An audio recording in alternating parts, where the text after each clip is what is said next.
안녕하세요 여러분. 도덕 선생님입니다. 이렇게 동영상으로 만나니까 새롭죠? 이번 시간에는 수업 시간에 배울 내용을 선생님이 동영상으로 미리 여러분들한테 설명을 해주고 수업 시간에는 여러분들이 그것을 잘 이해했는지 더 자세하고 또 활동적으로 수업할 수 있는 그런 수업 방법을 해보려고 합니다. 이런 방식의 수업을 거꾸로 수업이라고 하는데요. 거꾸로 수업을 적용해서 이번 단원을 즐겁게 공부를 해봤으면 좋겠습니다. 이번 단원은 도덕적 상상력과 추론 단원이에요. 어찌 보면 조금 여러분들한테 좀 어려울 수도 있는 단원인데 선생님의 설명을 듣고 잘 이해해봤으면 좋겠습니다. 두 가지 내용으로 이루어져 있어요. 하나는 도덕적 상상력을 가진 사람이 되자는 내용이고, 하나는 논리적으로 도덕적인 추론을 잘해서 도덕적 판단을 잘 하는 사람이 되자, 이런 내용입니다. 그럼 구체적인 내용을 하나씩 살펴볼까요? 네, 먼저 우리가 도덕적인 사람이 되려면 도덕적인 상상력이 필요합니다. 예를 들어서 어려움에 빠진 어떤 한 사람을 봤을 때 그 사람을 도와줄까 도와주지 말까 이렇게 고민할 때 어떤 도덕적인 상상력을 가진 사람이라면 그 사람이 얼마나 힘들까 그걸 상상해보고 그럼 도와줘야겠다 그런 마음이 생기겠죠. 그러니까 도덕적인 행동을 하는 데에는 어떤 도덕적 상상력이 필요하다고 볼 수가 있겠습니다.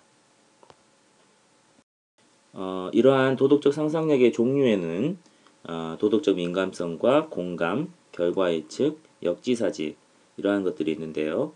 먼저 도덕적인 민감성이라는 것은 어떤 도덕적 상황에 있어서 그 상황을 도덕적으로 민감하게 반응하는 겁니다.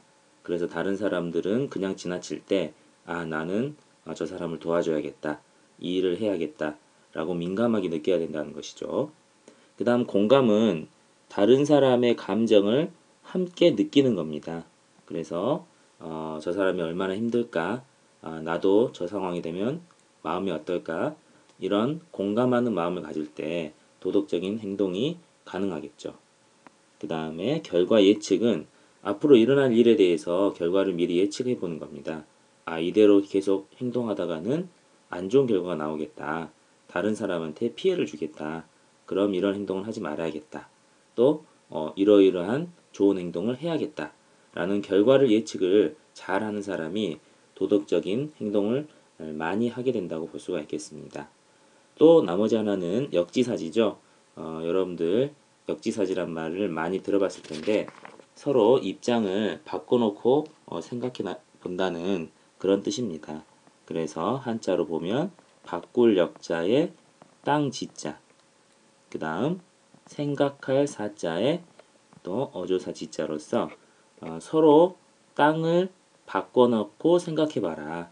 내가 너의 입장, 네가 나의 입장, 서로 입장을 바꿔서 생각해 본다면 서로한테 배려할 수 있고 조금 더 서로에게 친절할 수 있겠죠. 이런 것들을 네 가지 도덕적 상상력의 종류라고 볼 수 있습니다. 자, 그럼 이번에는 도덕적인 판단에 대해서 생각을 해보겠습니다. 먼저 판단의 종류에는요, 사실 판단과 가치 판단, 그리고 도덕 판단이 있습니다. 사실 판단은 어떤 객관적인 사실을 판단하는 겁니다. 이것이 연필이다. 또 이 책상은 뭐 갈색이다.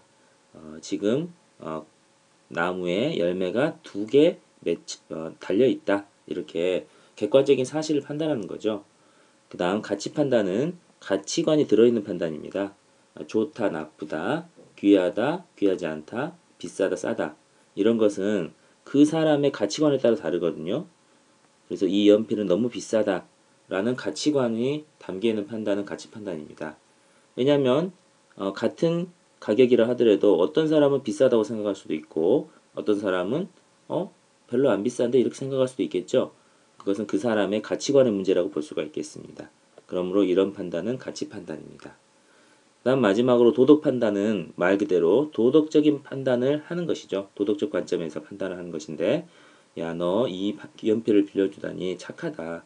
또 저 사람의 행동은 잘못됐다. 그 사람은 정직한 사람이다. 이와 같이 도덕적인 관점에서 이렇다 저렇다를 판단하는 것을 도덕 판단이라고 합니다. 자, 그래서 일상생활에서 도덕 판단을 잘 내릴 수 있어야 우리는 도덕적인 사람이 될 수 있다고 볼 수가 있겠죠. 자, 이러한 도덕 판단을 잘 내리는 과정을 도덕 추론이라고 하는데요. 도덕 원리와 사실 판단을 근거로 해서 도덕 판단을 내리는 과정을 도덕 추론이라고 합니다. 추론은 미루어서 생각해서 논리적으로 어떠한 생각이 이르는 것을 말하는 거거든요. 그래서 도덕 추론에 대해서 지금 생각을 해보는 겁니다. 도덕 원리라고 하는 것은 모든 사람에게 적용되는 일반적인 판단이에요. 예를 들어서 생명은 소중하다. 이런 것은 누구나 인정하는 도덕 원리죠. 그래서 생명이 소중하지 않다고 생각하는 사람은 없겠죠. 자, 그래서 도덕 원리에서 출발해서 사실 판단을 거쳐서 도덕 판단을 하게 되는 것을 도덕적 추론이다. 이렇게 말합니다. 자, 예를 들자면 지금 나와 있는 바와 같이 건강을 해쳐서는 안 된다는 누구나 인정할 수 있는 도덕 원리겠죠. 여러분 중에 건강을 해쳐도 되는 사람 있나요? 그건 없죠. 그래서 이렇게 모든 사람에게 해당되는 이러한 판단 원리가 도덕 원리고, 그런데 그 중에서 흡연은 건강을 해치는 일이죠. 이것은 의학적으로 밝혀진 사실입니다. 그래서 사실 판단. 그래서 이러한 도덕 원리와 사실 판단에 근거해서 그러므로 흡연을 해서는 안 된다고 하는 도덕 판단을 내리는 과정입니다.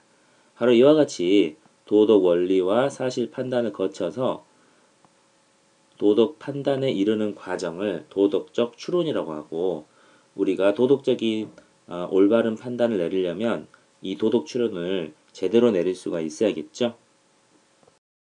자, 그러면 도덕 추론을 계속해서 한번 연습을 한번 해보겠습니다. 여러분들 무임승차가 나쁜 건 알죠? 그런데 무임승차가 왜 나쁠까요? 이것을 도덕 추론의 과정을 거쳐서 한번 생각해 봅시다. 먼저 자, 법을 어기면 안 된다. 자, 여러분들 중에 법을 어겨도 되는 사람 있나요? 법은 어겨서는 안 되겠죠. 이것은 누구나 해당되는 도덕 원리입니다. 그 다음, 자, 무임승차는 법을 어기는 거죠. 네, 무임승차 해서는 안 된다고 법에 나와 있습니다. 법을 어기는 일이다. 그렇죠? 그래서 마지막으로 도덕 판단 어떻게 되겠어요? 그러므로 네, 무임승차를 해서는 안 된다. 이렇게 도덕 판단을 내리는 과정이 되겠습니다.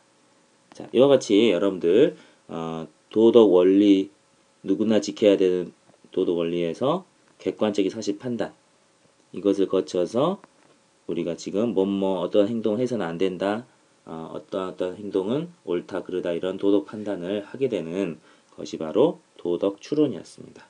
자, 그래서 올바른 도덕 원리, 그죠? 도덕 원리가 틀려서는 여기서 틀려서는 안 되겠죠? 그 다음에 정확한 사실 판단을 제대로 안 되고 틀린 사실 판단으로 판단해서는 안 되겠습니다.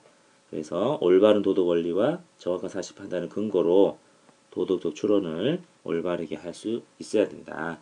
이렇게 얘기할 수 있겠습니다. 자, 그러면 조언들과 함께 힘을 합해서 선생님이 나눠주는 학습지를 한번 해결해 보시기 바랍니다.